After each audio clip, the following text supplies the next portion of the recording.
Welcome ladies and gents, Chris Andre here. You can find me on this channel, of course. Hit that subscribe button, that notifications button, all that good stuff, help the channel grow. Or you can of course also follow me on Twitter at BetBoxing. At this point I normally say, let's talk boxing. Well, I am going to say let's talk boxing, but I'm also going to say let's talk a bit of football too. Long-time subscribers will know that I'm a professional football consultant by trade.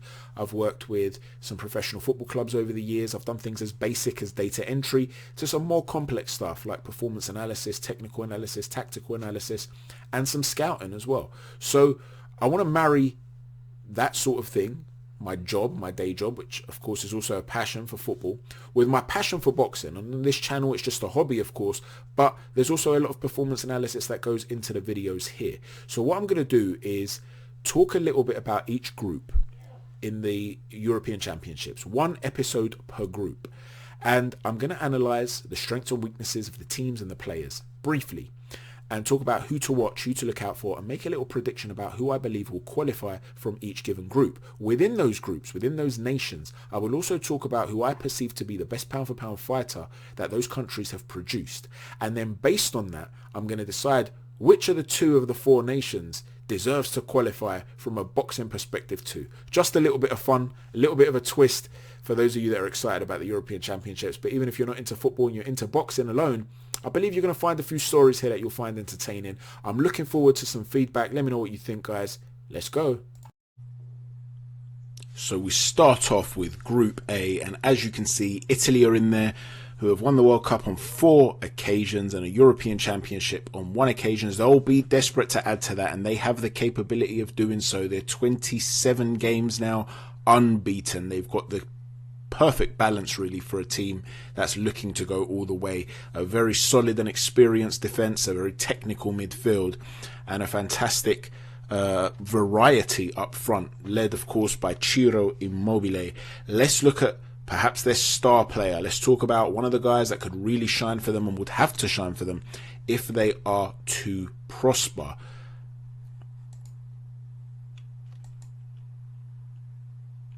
Leonardo Bonucci. For me, he's one of the stars of the show. He's experienced, he's been there, he's done it. He's a defender that can do all the ugly stuff, all the traditional forms of defending. There's been this real emphasis in recent years on playing out the back and being a ball-playing centre-back. He's capable of doing that, but he also knows the dark arts. He's a real old-school, proper defender, and he'll have to turn up if he's going to lead them to glory. In terms of the one to watch, there's a lot of people obviously who will point to the more obvious examples. Ciro Immobile could have a great tournament and score a lot of goals. But for me, I'm going to pick out a guy here that might not even start. Domenico Berardi, who could be on the bench behind Chiesa. If he does feature, the Sassuolo man has the ability to get a goal, to pop up in a dangerous area. He can be very prolific when he hits a run of form. I think he's going to be dangerous. I think he's going to be dangerous, and he could be a key player in key games coming on for them. So Berardi is certainly one to look out for the Italians. So moving on to the boxing, well, the great Italian fighter, the greatest Italian fighter, Nino Benvenuti, an Olympic gold medalist in 1960 who won the Val Baker Trophy. Just to put this into perspective, the Val Baker Trophy essentially means you are the pound-for-pound best fighter at the games. He raced to a 65-0 record before suffering his first defeat. This is a guy that won the WBA and WBC titles at 154 pounds and then went on to move to middleweight, where he had a victory, a rousing victory over the Hall of Fame champion Emil Griffith. He lost the title to Griffith and then won it back. So it shows you the level he was at. It wasn't just a fluke. This guy was the real deal. He also knocked out another Hall of Famer in Luis Rodriguez before he finally ran into possibly the greatest middleweight of all time in Carlos Monzon. Monzon is certainly in the conversation, but Benvenuti is immortalized in the annals of time when it comes to the sport of boxing. So he's the representative in this discussion for the Italians. Now moving on to the Swiss. The Swiss are solid rather than spectacular. They're the sort of team that will be very consistent. They do well in qualifying. They do well in the groups. Usually they get out of the groups. They're not quite an elite level team. You don't expect them to go all the way, but they're a team that can cause anyone problems on any given day. The star of the show for them has to be Xherdan Shaqiri. He's been at some of the world's biggest clubs, Bayern Munich, Inter Milan, currently Liverpool, where he's failed to hold down the first team place, and as a result they're talking about a potential move. Lazio's been linked, but he'll be in the shop window and he'll want to impress, and he's more than capable of the spectacular, as you can see from that photo there. That was a wonderful bicycle kicked goal, and he's capable of that sort of magic time and time again. And the one to watch out for, I can't look beyond Haris Seferovic. Seferovic has had a terrific season with Benfica. Last season, he'd only actually got 5 goals in 30 games, and that was a poor season for him. But this season, he was back on track with 22 goals in 31 games. He's going to be looking to carry that form into the European Championships. So he's one to look out for sure, which takes us on to the boxing. Now I know what you guys are thinking. Arnold Gjergaj, the Kosovan-born Swiss fighter? Are you serious? This guy got knocked out by David Haye in 2 rounds, Sean Turner in 8 rounds. He's still active, or at least he was until 2019. This is the best Swiss fighter of all time? Well, not necessarily, but the Swiss haven't exactly got a rich history or culture in the sport of boxing. Between the 1920s and the 1950s, they had a number of guys that qualified for the Olympics, but most of them went out in the first or second round. This guy's won a European heavyweight title, so you've got to give him some sort of credit, at least a version of that title, so you have to give him some sort of credit. But this is not really a great story. It's not one that you're going to look at and you're going to want to sink your teeth into. But I've got another story for you. Another story involving a Swiss boxer, which you guys really have to hear. Introducing to you, ladies and gentlemen, Arthur Cravan. An immediate little tidbit that you'll find interesting is that Arthur Cravan here, through marriage, was the nephew of Oscar Wilde. And just like Uncle Oscar, Arthur here was a very, very eccentric character and a writer and a poet and an artist. And additionally to all that, he also saw himself as a bit of a boxer. So let's talk about this for a moment, because it really is a fascinating story. He was expelled as a kid, apparently for beating up his teacher. And additionally to beating up his teacher, he saw himself as a rebel, a radical, a guy who wanted to overthrow the yoke of expectation and bring about a more progressive aspect in the arts, believe it or not. The liberal arts, he wanted to make them even more liberal, and he wanted to be the center of attention. He wanted to be the guy who could drive that forward, and he believed in self-promotion, and he was eccentric. And when World War I broke out, he fled Paris to avoid being drafted into the military. And on his stopover in the Canary Islands, where he was going to then move on to the United States, guess who was there? The former world champion Jack Johnson. And Arthur Cravan had no money. So what did he do? He touted himself as a European champion. And Johnson had no idea who he was, but agreed to the fight. And what you can see there is the official fight poster. As you can see, it took place in April 23rd, 1916. And he lasted 6 whole rounds before getting knocked out. And the irony here is that Jack Johnson, who had no idea who this guy was, said in his autobiography, My Life and Battles, that Cravan must have been out of training. It's the only way he could describe that level of performance. Now, to be fair to him, to go 6 rounds with Jack Johnson, he must have been a tough guy at least. But it suggests that he had no idea what he was doing in terms of the fight game. And his fighting experience did not actually end there. He eventually made it to New York, and there he met the love of his life, the poet Mina Loy, a fellow poet, and he seemed to fall in love. But he had this issue where he said that if he stayed in the same place for too long, he would become imbecilic. And as a result of that, he had to travel again. So he had a friend of his and he hitchhiked through the US to try and get up to Canada. But there were a number of failed attempts. He was unable to do that. He didn't have the right papers. I guess all that forging only got him so far, and he decided to go back down south after his friend got ill. So he had no traveling companion, so he went on his own down south towards Mexico. He was writing to Mina Loy, telling her he couldn't live without her. His life without her was atrocious, and he finally managed to convince her to come and join him on that journey throughout South America, I guess. He wanted to be with her, but tragedy was to eventually strike, but not before he got in the ring again. Unfortunately, things weren't plain sailing for him, because the American secret police began to chase him. He was a draft dodger and so on and so forth. All the fake forgeries and stuff like that. Things were perhaps catching up with him. They had to make a move. But what were they going to do? Unfortunately, he got terribly ill. He got dysentery, he got fever, he got stomach issues. He was in a really bad way. So they had to lay low for a while. His beloved wife, Loy, nursed him back to health. And then all of a sudden, they decided, look, what are we going to do? We need to get out of here. They're chasing us. So he sent his wife ahead first while he tried to raise some money. So they decided that she would go ahead, like I said, first. He would then have to look for desperate ways to make money. He couldn't raise the money. What was he going to do? Well, he reverted back to fighting. He fought against Jim Smith. Now, bear in mind, he's gone through dysentery, fever, stomach issues. Even if he's been nursed back to health, these sorts of things can take a long time to leave your system. Well, he didn't have that luxury.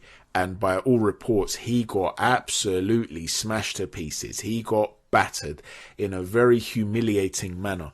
But he raised the money he needed to raise. And when he went and found his wife, his beloved Loy, Mina was pregnant. And so he thought, wow, I haven't got much money here, but look, I'm going to be a father. I've got my wife. We need to do something. We need to get away. They're chasing us. Why don't we go to Chile? Now, they'd met friends there, and there were another few friends, and they were all going to go down to Chile together, but they just didn't have the funds. So he purchased this old, small, tiny little boat, and he decided, look, I'm going to fix this up in Salina Cruz, where they were at, and I will sail to Puerto Angel on my own. It's only a few days up the coast. I'll sell it, and with the money that I'll get from selling it, I'll add to the little money I've already got. I'll get a bigger vessel, travel back to Salina Cruz, pick you all up, and we can all sail to Chile together. They had to do it secretly. They didn't have the documents to go and do it by some official method. So off he went, and unfortunately, he never returned. It's presumed that he was drowned at sea during a very terrible storm. How tragic. Loy went on to have a child that she named after him, Fabian Cravan Lloyd. And it's terrible, really, because, you know, he was 31 years old, and he wasn't some conspicuous... He was a conspicuous dude, by the way. He was 6'7", right? Back then, that really stands out. We're talking Deontay Wilder level height here. And yeah, he lived quite a life, didn't he? As you can see, a 31-year-old that squeezed an awful lot in there. Got in the ring with one of the legendary heavyweights of all time in Jack Johnson. Fought when he was in no condition to fight in order to chase the pipe dream, I guess you could say, of traveling the world without any form of identification, real identification. And it all came crashing down in an end for the poor guy in tragic circumstances. But although he's not the most famous of Swiss fighters, or certainly not someone that's achieved the most, you have to say that's a terrific story, is it not? Is that not a movie you'd want to watch? It reminds me of the talented Mr. Ripley. Now, moving on from Switzerland and Arthur Cravan, we'll talk about the Turks. Turkey have an unusual outfit in the sense that they don't always qualify for major tournaments, and there can actually be large gaps between qualifications, and yet when they get there, they always seem to make a significant impact. They're involved in a whole bunch of dramatic moments over the course of the last couple of decades in major tournaments, and they will be hoping that they can repeat that. They'll be led at the back by their star defender, as far as I'm concerned, Çağlar Söyüncü. Söyüncü has to have a big tournament for them. He's big, he's strong, he's fast, he's a real athlete. And just to give you an idea of the level of strength of depth in this Turkish defence, you've got people like Kabak, who's at Liverpool, and Demirel, who's at Juventus, who are on the bench for this Turkish national team. So they've got real depth there. They've got Zeki as well, Çelik Zeki, who is at Lille at right back. He's a good defender too. So they're going to if they can make things click, if they can solidify defensively, there will be a real problem for a lot of teams, particularly with the set piece deliveries of Hakan Çalhanoğlu.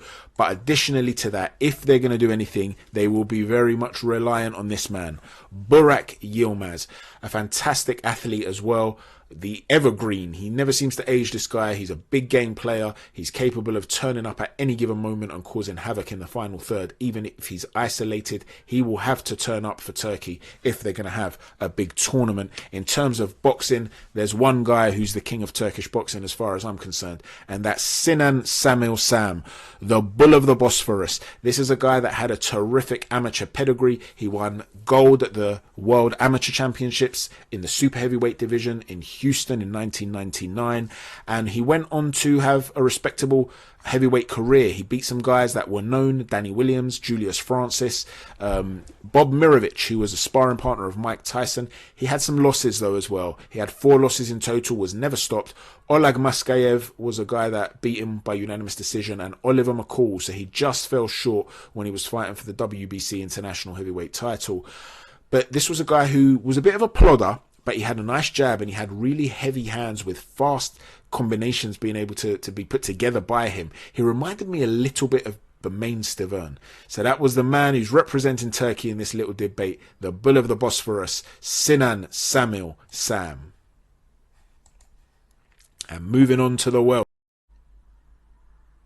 The Welsh are all about their defensive solidity. In their last 23 games, they have kept 14 clean sheets. Let that sink in. Now, while it's true that they haven't always faced the best opposition in that period of time, they faced respectable opposition. Finland, who have qualified for the tournament, they were one of the teams. The United States, they drew 0-0 with. The Republic of Ireland on a couple of occasions. They've also kept clean sheets against the Czech Republic and Mexico, beating them both 1-0. This is the identity of the team. They have to be solid.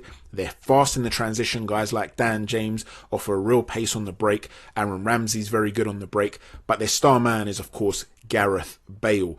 He can still turn on the afterburners. Maybe he's not the player he used to be, but they'll be relying on him to show some of what he used to be, to roll back those years and show some of that magic.